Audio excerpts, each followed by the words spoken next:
Hello everyone, welcome to Red Duchess Farm. I'm Mark. Today I think we'll just go around and kind of show you some things that have been going on the farm and how some things are growing. It's been an absolutely crazy weekend, super busy, and I've got to be out of town about 3 days this week, so Monday and Tuesday are going to be really crazy around here trying to catch up on things so that I can be out of town on business for a few days. So let's go around and have a look at what's been going on. We've got some tame blackberries, and Jamie cleaned up in some of the barns this week and quite a bit of straw in there, so she brought it out and put around them. We need to get cardboard down and for some weed control and get some compost on top of the cardboard. And then we've got to get a trellis system set up. We've got to get some wires and some posts and get these guys trellised up.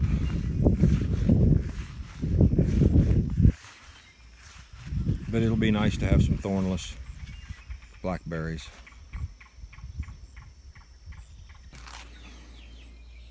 Out here at the greenhouse, the sweet potatoes are doing absolutely fantastic.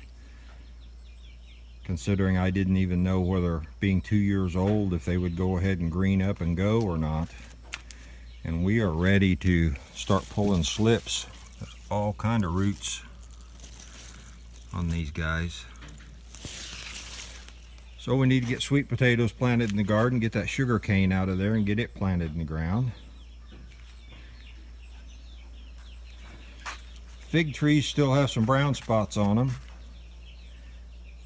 and I've never gotten an answer to that. The new leaves coming out at this point don't have brown spots. Let's go take a look at the chickens.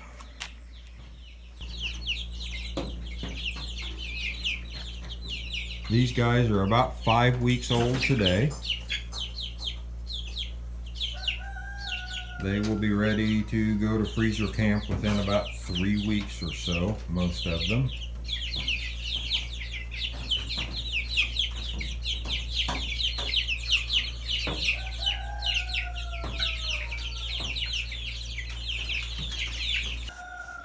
And look at these tomatoes go. Just trellised them the other day and pruned them all back.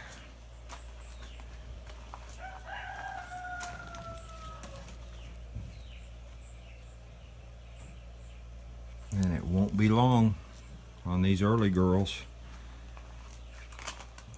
It's always a goal to have a ripe tomato before the 4th of July, and I think that first one there will be ripe well before the 4th of July.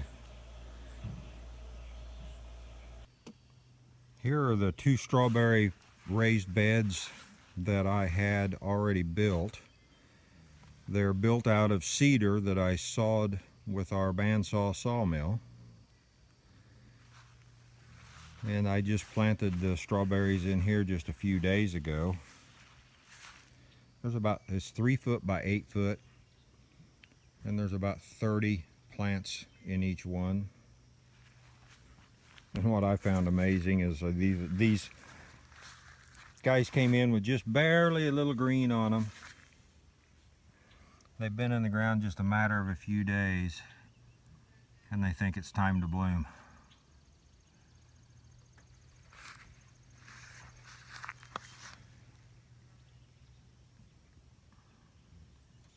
The first 2 rows here, if you watched the video on planting this stuff, are pinto beans.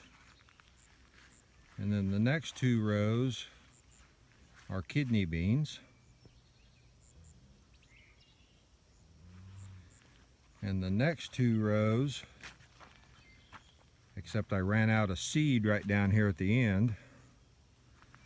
So the next 2 rows here are white beans. I say Great Northern, but I'd rather say they're a navy bean. And then the next 2 rows are, the one on the right is horticulture beans, and the one on the left is green beans. And they're only about 3/4 of a row. They go just over the break of the hill there and end.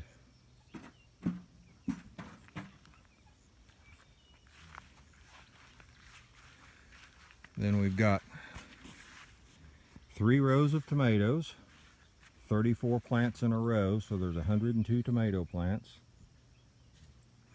And I planted some marigolds and some basil here at the end of the rows.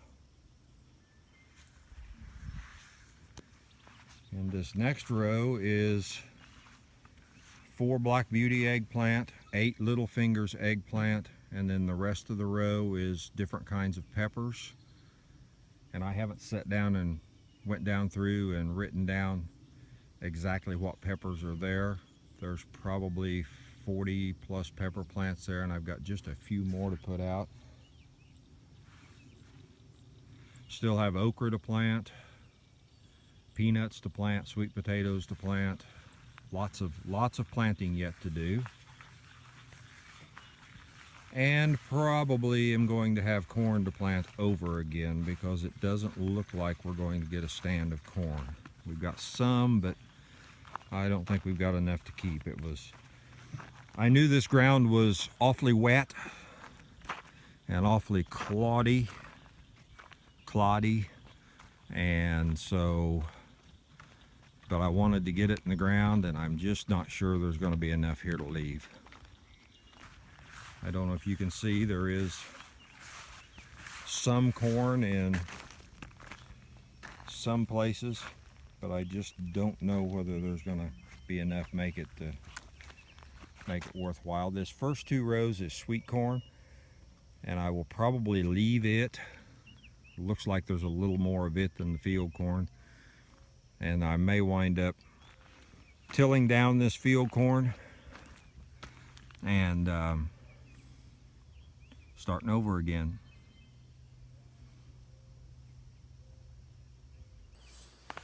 Sitting here on this pile of lumber, it's enough lumber to build 4 more strawberry beds, 3 foot by 8 foot, and enough lumber to build 2 4 foot by 8 foot beds to go around each end of our clothesline. And when I get ready to do that, I'll show you why I want to put beds at each end of the clothesline. And then there's enough 2x4s in here to build covers for all 8 of the strawberry beds. 3 foot by 8 foot 2x4 frame with some 2x2 running across the centers for support, and then chicken wire over the top of that to keep the critters out of the strawberries. I've had good strawberries in the past, but with the zoo of animals that are around here, it just takes one slip up and you don't have strawberries anymore. So it's time to get covers over the strawberries, and so that's the project here in the next few days among all the planting and other things that need to be done. It's been an absolutely gorgeous day here on the homestead. Yesterday was in the 90s and humid and just miserable. And today, I didn't really film much outside earlier in the day. As you can tell with the sun coming in here, it's late in the evening. We had a real strong north wind all day long. The high was in the low 80s, humidity was down, and I spent most of the day in the garden, and it's just been absolutely beautiful today. We really appreciate you following us on our homesteading journey. Please like and share on your social media. Thanks for watching. You all have a great day.